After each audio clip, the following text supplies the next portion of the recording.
Hello student, this is Aarti. Welcome to our YouTube channel. आज हम करेंगे 10th क्लास के हिस्ट्री का chapter print culture and the modern world. ये जो चैप्टर है, हमने इसमें कुछ टॉपिक कवर कर लिए हैं, जिसमें हमने ये देखा था कि जो प्रिंट कल्चर है वो चाइना से मूव होते होते होते होते यूरोप गया, एंड यूरोप के बाद वो इंडिया में किस तरीके से वो हर जगह मूव हुआ, और जो प्रिंटिंग टेक्नोलॉजी थी वो फर्स्टली चाइना में किस तरीके से स्टैब्लिश हुई थी, एंड चाइना के बाद वो जापान गई, एंड जापान के बाद वो यूरोप गए। आज इस वाली वीडियो में हम कवर करने वाले हैं कि जो रीडिंग पब्लिक थी प्रिंट कल्चर आने के बाद में, जो रीडिंग पब्लिक थी वो किस तरीके से एमर्ज होती है, और रीडिंग पब्लिक के ऊपर किस तरीके से प्रिंट कल्चर का इम्पैक्ट पड़ता है। तो चलिए स्टार्ट करेंगे आज का हमारा new topic, print revolution and its impact. तो इस वाले टॉपिक में हम कवर करने वाले हैं कि जो प्रिंट था, प्रिंट कल्चर जो था, प्रिंट टेक्नोलॉजी आने के बाद प्रिंट कल्चर में किस तरीके से रेवोल्यूशन आया, एंड आफ्टर रेवोल्यूशन उसके जो इम्पैक्ट थे वो क्या पड़े, लोगों के आइडियाज को किस तरीके से शेप मिली, अपनी बात को कहने के लिए हर पर्सन किस तरीके से फ्री हो चुका था। पहले अपनी बातों को वो कह नहीं पाते थे, मतलब आमने सामने एक या दो बंदे से आप बोल सकते हो, बट आप अपने आइडियाज को एक शेप नहीं दे सकते थे कि सभी लोग आपकी बातों को माने सुने। तो उसमें अब आपके पास एक ऑप्शन था कि आप प्रिंट कल्चर के आने के बाद आप अपने आइडियाज को लिख सकते थे, आप अपने आइडियाज को सभी को बता सकते थे, आपका जो आइडिया था वो स्प्रेड हो जाएगा, हर इंसान उस आइडिया को पढ़ सकता था। ये चीजें कब पॉसिबल हो पाई, जब प्रिंट रेवोल्यूशन आया, और प्रिंट रेवोल्यूशन के आने के बाद हम उसके इम्पैक्ट को भी कवर करेंगे। तो देखिए, the print revolution transformed the lives of people. Print revolution के आने के बाद जो लोगों की लाइफ थी ना, वो क्या हो गई, ट्रांसफॉर्म हो गई, बिल्कुल ही चेंज हो गई थी। चेंज देयर रिलेशनशिप, उनके जो रिलेशन थे वो भी चेंज हो गए। टू इंफॉर्मेशन एंड नॉलेज, लोगों की इंफॉर्मेशन बढ़ी, लोगों को नॉलेज ज्यादा मिलने लगी। पहले क्या था, चीजें लिखित में थी तो सही, रिटर्न में चीजें थी, बट उतनी ज्यादा नहीं थी। बाद में क्या हुआ था, अब इंफॉर्मेशन भी ज्यादा से ज्यादा लोगों को मिलने लगा, नॉलेज भी लोगों की ज्यादा से ज्यादा बढ़ गई थी। It influenced popular perceptions and opened up new ways of looking at things। अब प्रिंट कल्चर आने की वजह से ना, जो लोगों का आइडियाज था ना वो डिफरेंट वे में चल रहा था। अब लोग जिस तरीके से चीजों को देखते थे, अब उन चीजों को देखने का जो उनका नजरिया था ना वो भी बिल्कुल ही चेंज हो गया था। अब पहले वो उसको जब समझते थे देखते थे तो उनके पास नॉलेज नहीं होती थी, बट अब इंफॉर्मेशन भी थी उनके पास, नॉलेज भी थी, तो चीजों को देखने का उनका जो नजरिया था वो बिल्कुल ही चेंज हो गया था। अब वो सोच समझ कर देखते थे, और उसपे वो क्वेश्चन भी पुट कर सकते थे कि क्या इसमें सही है और क्या इसमें गलत है। तो ये चीजें हुई थी कब, प्रिंट रेवोल्यूशन आने के बाद में। क्योंकि पहले लोग जब बात करते थे वो विदाउट नॉलेज बात किया करते थे, बट आफ्टर प्रिंट रेवोल्यूशन लोगों के पास अब नॉलेज आ चुकी थी, अब वो उसमें डिबेट भी कर सकते थे सही और गलत को लेकर। अब उनका जो आइडियाज जो थे वो बेशेप कुछ भी मतलब चल रहा था, बट अब हर चीज को एक शेप मिल चुकी थी, हर इंसान अपने आइडियाज को लोगों तक पहुंचाने की कोशिश कर रहा था। जैसे देखिए, अ न्यू रीडिंग पब्लिक, अब एक नई रीडिंग पब्लिक एमर्ज हुई थी सोसाइटी में। अब वो लोग समझ रहे थे, बोल रहे थे, जो लोग पहले पढ़ लिख नहीं पाते थे। अब न्यू रीडिंग पब्लिक कैसे एमर्ज हुई, the printing press. Printing press आने के बाद a new reading public emerge, एक न्यू रीडिंग पब्लिक एमर्ज होकर आई। Printing reduce the cost of books. पहले क्या था, हाथों से लिखी जाती थी, मैन्यूस्क्रिप्ट्स हुआ करती थी। अब मैन्यूस्क्रिप्ट क्या था, फ्रजाइल थी, टाइम कंज्यूमिंग थी, लेबोरियस थी, जिसमें लेबर की बहुत ज्यादा जरूरत होती थी, तो उसकी जो कॉस्ट थी ना वो भी बहुत ज्यादा थी, मतलब एक्सपेंसिव बुक्स थी। एक्सपेंसिव थी तो सिंपल सी बात है, जब चीजें एक्सपेंसिव होती हैं तो हर इंसान उसको बाय नहीं कर पाता, सिर्फ पर्टिकुलर कुछ ही लोग उसको बाय करते हैं। जो सोसाइटी के हमारे कुछ लोग होते हैं, अमीर बोल सकते हो आप, वही लोग उन चीजों को बाय करेंगे, क्यों, क्योंकि वो एक्सपेंसिव है। बट जैसे ही प्रिंट आई, चीजें जल्दी जल्दी काम करने लग गई, तो उनकी कॉस्ट भी क्या हो गई, डाउन हो गई। अब बुकें सस्ती हो गई, जैसे देखो महंगी थी कम लोग पढ़ेंगे, अब सस्ती चीज है हर कोई खरीद सकता है, अब हर कोई खरीदेगा तो हर कोई उसको पढ़ेगा। जैसे ही प्रिंटिंग की जो कॉस्ट थी वो डाउन हुई, सारी पब्लिक इसको बाय करने लग गई, खरीदने लग गए। The time and labour required to produce each book came down. Time और लेबर दोनों की ही अब मेहनत इसमें कम लगने लगी। And multiple copies could be produced with a greater easy. एक टाइम में जो एक बुक छपती थी, एक नोटबुक छपती थी, अब उसका टाइम क्या था, मल्टीपल हो गया। मतलब एक टाइम में अब ज्यादा से ज्यादा कॉपी प्रिंट होने लगी थी, जिसकी वजह से बुक्स क्या हो गई थी, लोगों को पढ़ने के लिए इजी हो गई थी। तो मार्केट में क्या आ गया, फ्लड आ गया, बुक्स फ्लड। पहले मार्केट्स में कम बुक थी, अब प्रिंट जब ज्यादा से ज्यादा हो रही है तो मार्केट में क्या आ गया, बुक्स का फ्लड आ गया। फ्लड का मतलब बाढ़ आ गई, किसकी, बुक्स की, क्योंकि बहुत ज्यादा बुक्स मार्केट्स में अवेलेबल थी। Reaching out of an every growing readership, हर एक इंसान के पहुंच तक बुक थी, जिसको भी पढ़ना है उसके पास बुक अवेलेबल थी। पहले ऐसा नहीं होता था, क्यों, क्योंकि पहले सिर्फ एक्सपेंसिव थी, तो सिर्फ सोसाइटी के जो वेल्दी पीपल थे, एलीट लोग थे, सिर्फ उन्हीं के पास तक ये बुक्स अवेलेबल थी। बट अब सोसाइटी में हर इंसान बुक पढ़ सकता था, क्योंकि बुक्स क्या हो गई थी, अब सस्ती हो गई थी।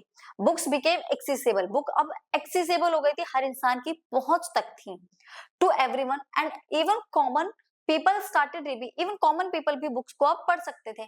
अनलाइक द ओल्ड टाइम, पहले के समय में when reading was only restricted to the elite, पहले के टाइम में बुक्स को पढ़ना रिस्ट्रिक्टेड था, रोक नहीं लगाई थी, रोक नहीं थी किसी के ऊपर कि तुम बुक पढ़ नहीं सकते। रिस्ट्रिक्टेड का मतलब यहाँ पर यह है कि वो पढ़ नहीं पा रहे थे, क्यों, क्योंकि वो उसको बाय नहीं कर सकते थे, एक्सपेंसिव थी, कॉस्ट ज्यादा थी। बट अब सस्ती हो गई तो हर इंसान उसको बाय कर सकता है। Common people lived in a world to oral culture, पहले का जो वर्ल्ड था वो ओरल कल्चर के ऊपर डिपेंड था। मुझे मेरे पेरेंट्स ने स्टोरी सुनाई, मैं जो न्यू नेक्स्ट जनरेशन है उसको सुनाऊंगी, नेक्स्ट जनरेशन अपनी आने वाली नेक्स्ट जनरेशन को सुनाएगी। तो पहले की चीजें किसके ऊपर डिपेंड थी, ओरल कल्चर के ऊपर डिपेंड थी। वो सुनती थी, सुनको उसको आगे आगे ट्रांसफर किया करती थी। They heard sacred texts, ballads, recited and folk narrative, वो सिर्फ चीजों को सुनते थे और फिर उसको ट्रांसफर किया करते थे। अब वही चीजें बुक्स में लिखी जाने लगी। अब ओरल कल्चर धीरे धीरे खत्म हो रहा था। नॉलेज वाज ट्रांसफर्ड ओरली, पहले जो नॉलेज थी वो ओरली ट्रांसफर की जाती थी। उनके पेरेंट्स से, जैसे पेरेंट्स से हमें, हमसे हमारे बच्चों को फिर उनके नेक्स्ट, मतलब ऐसी चीजें चलती थी, जनरेशन टू जनरेशन चीजें चला करती थी। पहले नॉलेज ट्रांसफर तो होती थी बट ओरली होती थी, बट प्रिंट कल्चर के आने के बाद ये चीजें थोड़ी सी कम हो गई थी। ठीक है, आई होप आपको समझ आया होगा कि रीडिंग पब्लिक के आने के बाद किस तरीके से जो चीजें थी वो बिल्कुल ही चेंज हो गई थी। अब देखिए द ट्रांजिशन, इसको ट्रांजिशन टाइम बोला गया, ओरल से रिटन फॉर्म की तरफ। The transition from oral culture to printed books, oral culture से प्रिंटेड बुक की तरफ लोग मूव कर गए थे। वॉज नॉट इजी, बट इतना इजी भी नहीं था कि ओरल से डायरेक्ट लोग पढ़ने लग गए। पढ़ने में भी टाइम लगा होगा, पढ़ना सीखने में टाइम लगा होगा। अब ऐसे तो कोई नहीं पढ़ने लग जाता ना। ओरल कल्चर से प्रिंटेड आने की तरफ जो ट्रांजिशन टाइम था उसमें भी बहुत ज्यादा टाइम लगा था और इजी नहीं था बिल्कुल भी। as they books could only be enjoyed by the people who knew how to read and write, सिर्फ स्टार्टिंग में तो बुक्स को वही लोग एंजॉय कर पा रहे थे जो पढ़ और लिख सकते थे। जो बेचारे पढ़ लिख नहीं सकते वो, अब बताओ उनका क्या होगा, वो कैसे एंजॉय करेंगे, वो तो अभी भी ओरल कल्चर पे ही डिपेंड है ना। मन तो उनका भी कर रहा था, बट उनको जो रीडिंग पब्लिक थी, मतलब जो पढ़ लिख सकते थे, वो उनको बोल बोल कर सुनाती थी। जैसे कोई स्टोरी है तो वो जोर जोर से पढ़ते थे और वो सब उसको सुना करते थे। इस तरीके से चीजें स्प्रेड हो रही थी। Books could be read only by the literate, books को सिर्फ वही पढ़ सकते थे जो लिटरेट पढ़े लिखे थे। And the rates of literacy in most European countries were very low till the 20th century, और जो लिटरेसी रेट था 20th सेंचुरी तक यूरोप में वो बहुत ही कम था। बट धीरे धीरे फिर लिटरेसी रेट बढ़ने लगा, जैसे प्रिंटेड बुक्स बढ़ने लगी तो लोग भी पढ़ने वाले बढ़ने लगे। How the publisher persuade people towards them, देखो जो लिटरेट है, जो पढ़ सकते हैं, उनको तो पब्लिशर अपनी तरफ अट्रैक्ट कर सकते थे बुक्स देकर। जो लिटरेट नहीं है उनको कुछ ऐसा करना था कि जो पढ़े लिखे नहीं है वो भी उनकी बुक्स को पढ़ पाए। अब आप ये बोलोगे कि मैम वो क्यों पढ़ेंगे, वो क्यों पैसा बर्बाद करें अपना, वो तो पढ़ ही नहीं सकते। अब नर्सरी का बच्चा जो होता है, नर्सरी क्लास में या प्ले स्कूल में, उसको इतनी सारी बुक्स मिलती हैं, क्या वो सारी बुक्स पढ़ सकता है? बट फिर भी हम इतना पैसा खर्च करके उसको बुक्स दिलाते नहीं दिलाते, दिलाते हैं ना। वो बुक्स को पढ़ पाए या ना पढ़ पाए, बट वो फिगर देखता है, उसमें जो पिक्चर्स दी होती है वो उन्हें देखता। तो पब्लिशर ने माइंड लगाया कि देखो जो लिटरेट है, जो पढ़ा लिखा है, वो तो बुक्स को बाय करेगा ही करेगा क्योंकि उसको पढ़ना है। और जो लिटरेट नहीं है वो क्यों बुक बाय करेगा? तो उन्होंने उसमें पेस्ट कर दी पिक्चर्स।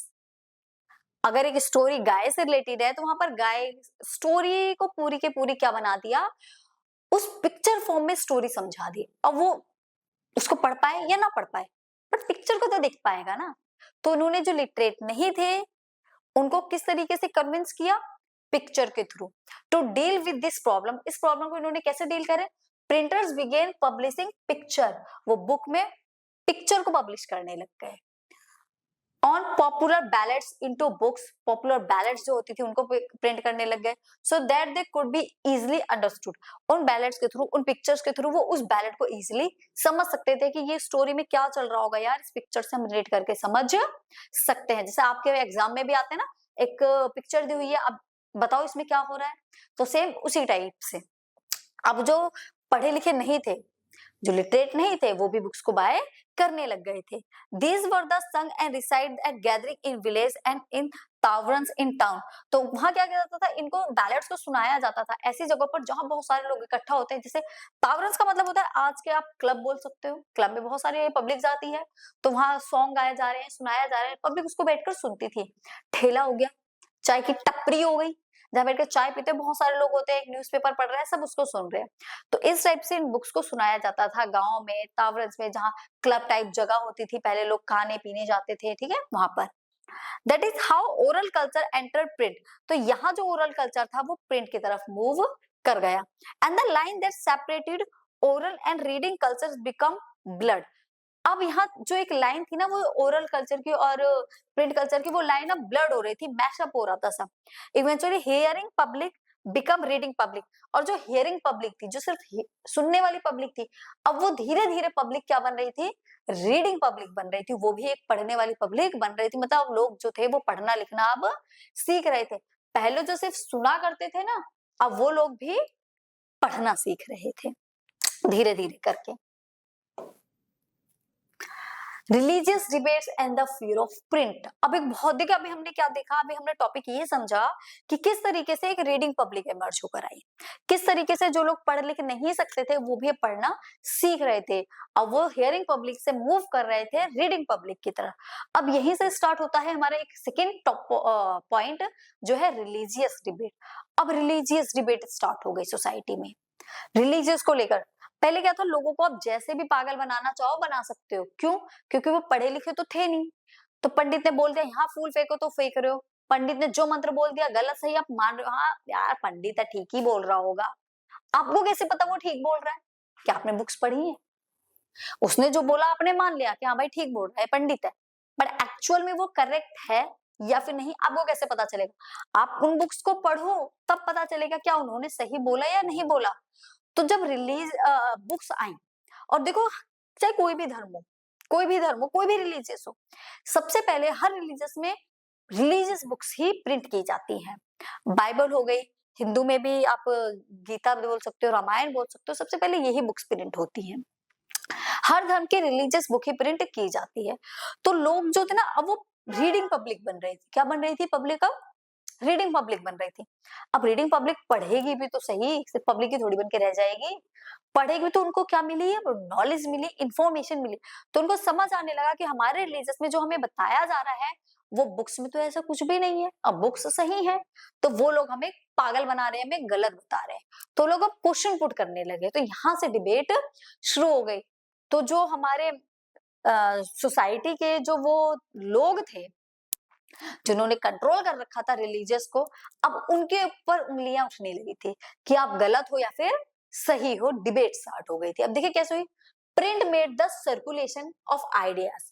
प्रिंट की वजह से लोगों को आइडियाज सर्कुलेट होने लगे, लोगों के आइडियाज मिलने लगे, possibly which encourage the scope of debate, जिससे स्कोप, डिबेट को एक स्कोप मिला। पहले नॉलेज नहीं थी तो डिबेट भी नहीं होती थी, अब नॉलेज है तो डिबेट भी होंगी। Debate and discussion, even those who disagreed with the established authority. मान लो मैं आपकी बात को एग्री नहीं करती हूँ, मैं आपकी बात को डिसएग्री करती हूँ, तो मैं अपने आइडियाज बताऊंगी, आप उनको समझो, मैं आपको समझाने की कोशिश करूंगी कि मेरे अकॉर्डिंग क्या चीजें हैं। तो जो सोसाइटल नॉर्म्स थे could print their ideas and try to persuade people about why they are right. अगर मेरे को कोई चीज गलत लग रही है तो मुझे ये भी बताना पड़ेगा कि वो गलत क्यों है, मुझे मेरे आइडियाज देने पड़ेंगे। तो सेम वही है कि जो अथॉरिटी उनको डिसएग्री करती थी, फिर वो अपने आइडियाज को परसुएड करती थी कि why they are right and think differently, और उसको सोचने पे मजबूर करती थी कि वो डिफरेंटली क्यों सोच रहा है, and move them to action, और फिर उस पर एक्शन लिया जाता था। This had significance in different spheres of life. ये एक नया सिग्निफिकेंस था जिसमें एक लाइफ एक अदर एस्पेक्ट्स पे चल रही थी। Not everyone welcome the printed books, हर इंसान ने प्रिंटेड बुक्स को वेलकम नहीं किया। देखो सिंपल सी बात है, जिसको फायदा हुआ उसने वेलकम किया, जिसको फायदा नहीं हुआ उसने वेलकम नहीं किया। And those who did also had to fear about it, बहुत सारे लोगों ने उसको वेलकम नहीं किया, बहुत सारे ने वेलकम भी किया, और बहुत सारे लोगों को प्रिंटेड बुक आने की वजह से डर भी था। अबे यार हमारी सत्ता चली जाएगी हमारे हाथ से, हमारी जो पावर है, नॉलेज हो जाएगी लोगों को, तो हमारी बात कौन सुनेगा। तो ऐसे लोगों को डर भी था अपनी पावर अपने हाथ से जाने देने का। जैसे जो लोग थे, आप प्रीस्ट बोल सकते हो, पुजारी बोल सकते हो, उनको तो डर था ना कि हमारी पावर हमारे हाथ से अब चली जाएगी। क्यों? क्योंकि लोगों को अब नॉलेज हो चुकी है। तो ऐसे लोगों को क्या था? डर था, फियर अबाउट इट थे। द फियर ऑफ प्रिंट, अब क्या डर था इनको? People fear that if there would be no control on what was the printed और रेड, क्योंकि लोगों को अब कोई कंट्रोल, उनको डर ये था क्योंकि उनका कोई कंट्रोल नहीं था, अब क्या चीजें लिखी जा रही हैं, क्या प्रिंट हो रही हैं। देन रिबेलियस एंड इररिलीजियस, रिबेलियस है, जिन चीजों को नहीं मानते, इररिलीजियस है, जो रिलीजियस को फॉलो नहीं करते, उनके जो थॉट है, उनको थॉट भी तो फैल रहे थे, तो बहुत सारे लोग इनकी तरफ मूव हो जाएंगे। मान लो एक प्रीस्ट है और एक वो इंसान है जो भगवान में विश्वास नहीं रखता, तो वो अपनी बात को बोल रहा है कि भगवान क्या है, भगवान तो कुछ भी नहीं है। तो बहुत सारे लोग कहेंगे यार बात तो सही बोल रहा है, तो बहुत सारे लोग उसकी तरफ मूव कर गए। तो इसलिए डर था कि हमारी आस्था पर इफेक्ट पड़ेगा, क्योंकि उनके आइडियाज भी स्प्रेड हो रहे हैं। अब कोई भी इंसान कुछ भी लिख सकता था, पहले हर नहीं इंसान लिख सकता था, अब हर इंसान अपने आइडियाज लिख सकता था। If this happen the authority of valuable literature would be destroy, अगर ऐसा हुआ, जो रिबेलियस है, इररिलीजियस है, अगर उन्होंने अपने थॉट्स लिखे और उनके थॉट्स स्प्रेड हुए, तो हमारे जो वैल्यूएबल लिटरेचर है वो तो डिस्ट्रॉय हो जाएंगे, हमारी बातें कौन मानेंगे। जो हमारे वैल्यूएबल लिटरेचर है, हमारे जो ग्रंथ है, हमारी जो होली बुक्स हैं, उनकी बात कौन मानेगा, ये तो बेकार की मानी जाएंगे। Express by religious authority and monarch as well as many writers and artist this anxiety, तो जो रिलीजियस अथॉरिटी थी, जो मोनार्क था, ठीक है, जो मोनार्क थी, और जो राइटर्स और आर्टिस्ट थे, वो सारे बहुत ज्यादा टेंशन में आ गए, यार ऐसे कैसे हो जाएगा, हमारी कौन सुनेगा फिर। ठीक है, was the basis of widespread criticism of the new printed literature that had begun to circulate, तो वहां पर उन्होंने जो नई प्रिंटेड बुक थी ना उसको क्रिटिसाइज किया कि आप ऐसे ही कुछ भी प्रिंट नहीं करवा सकते हैं, ऐसे ही कुछ भी प्रिंट नहीं होगा, जो भी लिटरेचर है उसको पहले सर्कुलेट किया जाएगा, देखा जाएगा कि आप क्या प्रिंट करवा रहे हो। क्योंकि देखो इनका भी ठीक था, कोई भी इंसान कुछ भी बोल सकता है, कुछ भी, जो भगवान में विश्वास रखता है वो तो अच्छी बातें लिखेगा, जो नहीं रखता वो उनके बारे में बुरा बोलेगा, तो लोग मैन्युपुलेट हो सकते हैं। उनको डर था, जो रिलीजियस लोग थे, रिलीजियस अथॉरिटी के लोग थे, उनको डर था ये तो कुछ भी प्रिंट करवा देंगे, तो उनको डर था, और अपनी पावर जाने का भी डर था। पहले सिर्फ हमारी सुनी जाती थी, और अब क्या, तो लोग सबकी सुनेंगे। तो इसके चलते उनके आइडियाज को सर्कुलेट किया गया और ये बोला गया कि पहले आपको उनको बताना पड़ेगा, ठीक है। और ऐसे ही एक इंसान थे मार्टिन लूथर, इनकी भी बहुत अच्छी स्टोरी है, एग्जाम में कई बार क्वेश्चन आ जाता है मार्टिन लूथर के ऊपर में। Implication of print revolution in religious sphere of life in early modern Europe. In 1517 में ये रिलीजियस रिफॉर्मर रहे हैं मार्टिन लूथर, रॉट 1905 बुक्स लिखी है या फिर थीसिस लिखी है। उन्होंने 1905 थीसिस लिखी है जिसमें क्रिटिसाइज किया है प्रैक्टिस ऑफ रिचुअल्स को, क्रिश्चियनिटी के जो रिचुअल्स थे उसको इन्होंने क्रिटिसाइज किया है, किसने? मार्टिन लूथर ने। 1517 में इन्होंने रिफॉर्मर रहे हैं, ये बुक्स लिखी थी, 1905 थीसिस लिखी थी, जिसमें इन्होंने क्रिश्चियनिटी के जो रिचुअल्स हैं उनको क्या करा, क्रिटिसाइज किया है द रोमन कैथोलिक चर्च में। He posted one printed copy, और इसकी इन्होंने एक प्रिंटेड कॉपी तो जो चर्च के डोर पर भी लगाती थी विटेनबर्ग में, जो कि जर्मनी में है। It challenge the church to debate his idea, और इन्होंने चर्च को चैलेंज किया था कि तुम मुझसे डिबेट करो इन आइडियाज को लेकर, जो मेरे आइडियाज है इस पे तुम डिबेट कर सको, अगर तुम सही हो तो डिबेट करो, मैं गलत हूं तो मैं एक्सेप्ट करूंगा, तुम गलत हो तो तुम्हें एक्सेप्ट करना पड़ेगा। Luther's writing what immediately reproduce in vast numbers of people like his ideas, और इनकी जो मार्टिन लूथर की जो बुक थी इसको बहुत सारे लोगों ने एक्सेप्ट किया, इनके आइडियाज को बहुत सारे लोगों ने फॉलो किया, पसंद किया। This led to a division within the church and to beginning of the Protestant Reformation, और इसी की वजह से एक कैथोलिक क्रिश्चियनिटी से एक नया रिफॉर्मेशन हुआ, प्रोटेस्टेंट रिफॉर्मेशन। पहले क्रिश्चियनिटी सिर्फ एक ही पार्ट में थी, कैथोलिक, फिर कैथोलिक से ही दो पार्ट में बन गए प्रोटेस्टेंट। जिन लोगों ने मार्टिन लूथर की बात को सुनकर प्रोटेस्ट करना शुरू करा वो बन गए प्रोटेस्टेंट, और जो पुराने क्रिश्चियन थे वो रह गए कैथोलिक। ठीक है, जो क्रिश्चियनिटी थी वो दो पार्ट में डिवाइड हो गई, पहले सिर्फ एक ही थे, कैथोलिक क्रिश्चियन थे। अब कैथोलिक क्रिश्चियन जो थे, फिर मार्टिन लूथर के जब आइडियाज आए तो कुछ लोगों ने जब इनके आइडियाज देखो तो उनका यार ये तो सही बोल रहा है इंसान, तो इसकी बात सुनकर वो लोग दूसरी साइड में चले गए, उन लोगों ने प्रोटेस्ट किया कि क्या सही है और क्या गलत है, तो वो बन गए प्रोटेस्टेंट क्रिश्चियन। एक हो गया कैथोलिक क्रिश्चियन और एक हो गया प्रोटेस्टेंट क्रिश्चियन। तो अब क्रिश्चियनिटी दो पार्ट में डिवाइड हो गई थी। Luther's translation of the new testament sold 5000 copies print हुई थी इनकी सिर्फ कुछ ही वीक्स में। Second edition appear with 3 months, और सेकेंड एडिशन 3 महीने बाद आया था। Deeply grateful of print, Luther said printing is the ultimate gift of God and the greatest one. Luther का मानना था कि जो प्रिंट टेक्नोलॉजी है ये भगवान का दिया हुआ सबसे कीमती गिफ्ट है, सबसे अच्छा महान गिफ्ट है जो भगवान ने हमें दिया है, जिसकी वजह से हम अपने आइडियाज को दूसरों तक पहुंचा सकते हैं और दूसरे की चीजों को भी हम समझ सकते हैं।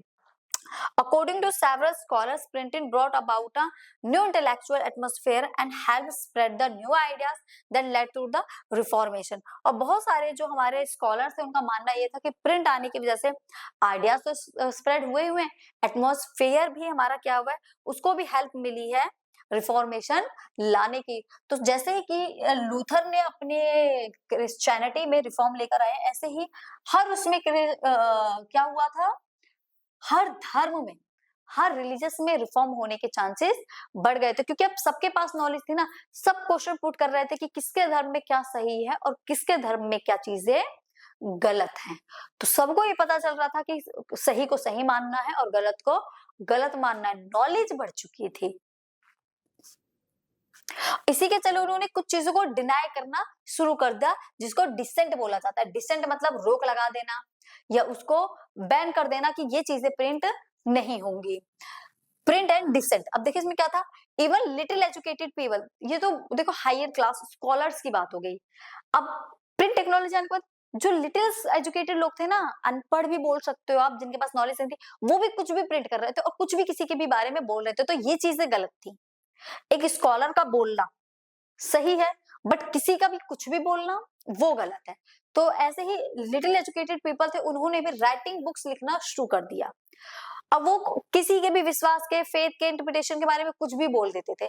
ऐसे ही एग्जाम्पल है 16th सेंचुरी में एक था मैनोकनी, ठीक है, मैनोकनी थे, ये एक मिल में काम करते थे इटली में, ये रीइंटरप्रेटेड थे। इनका जो मैसेज था बाइबल में, इन्होंने बाइबल के लिए दिखा था, Bible and formulated a view of God and creation. इन्होंने गॉड की क्रिएशन के ऊपर क्वेश्चन पुट किया था, मैनोकी ने गॉड के क्रिएशन के ऊपर क्वेश्चन पुट किया था। इसी के चलते this attempt encourage the Roman Catholic church ने इनको पनिश भी किया, 2 बार इनको जेल हुई एंड फाइनली उसके बाद इनको जान से मार दिया गया था, फांसी पे लटका दिया गया था। किसको? मैनोकिनी को। क्यों? क्योंकि बार बार 2 बार जेल भी हो गई थी, बार बार ये सेम क्वेश्चन पुट करते थे और बार बार लोगों की जो होली स्पिरिट थी उसको इफेक्ट कर रहे थे। As the result, Roman Church began its inquisition of repressed heretical ideas. They holied Menocki twice and ultimate execute. 2 बार तो उनको जेल में डाला और फाइनली थर्ड टाइम में उनको execute कर दिया. In order to protect the religious dominance of Catholic Church, they began to maintain an index of prohibited books from 1558। तो 1558 के बाद जो उनके इंडेक्स थे उन्होंने कुछ बुक बोली कि इन बुक्स को आपको प्रिंट नहीं कर दिया है, प्रोहिबिट कर दिया कि इस टाइप की किसी भी बुक्स को आपको प्रिंट नहीं करना। आज ये खड़ा हुआ है, कल को कोई भी और आकर कुछ भी बोलने लग जाएगा, तो हम सबकी बातें थोड़ी सुनेंगे। तो इसलिए इन्होंने क्या करा, कुछ चीजों को प्रोहिबिट कर दिया, बैन कर दिया कि इस टाइप से कोई भी बुक्स प्रिंट नहीं की जाएंगी। तो ये था हमारा प्रिंट कल्चर, जिसमें हमने प्रिंट कल्चर के रिफॉर्म के ऊपर देखा कि किस तरीके से एक न्यू जो रीडिंग पब्लिक थी वो एमर्ज होकर आई। और हमने साथ ही साथ रिलीजियस डिबेट भी पढ़ा कि कुछ प्रॉफिट भी हुआ, कुछ लॉस भी हुआ, देखो ये चीजें तो चलती रहती है। और फाइनली कोई भी अगर कुछ भी ना बोले, इसके लिए उन्होंने क्या करा, प्रिंट को डिसेंट कर दिया। डिसेंट मतलब उस पर रोक लगा दी कि ऐसे ही कोई भी प्रिंट नहीं की जाएगी, प्रोहिबिट कर दिया उसको। ठीक है, तो आज के लिए इतना ही। नेक्स्ट क्लास में हम कवर करेंगे न्यू रीडिंग पब्लिक रीडिंग मान्य, रीडिंग मान्य को करेंगे। आज के लिए इतना ही, तब तक के लिए bye bye, tata, take care. फिर मिलेंगे नेक्स्ट टॉपिक के साथ और नेक्स्ट वीडियो में। Bye bye.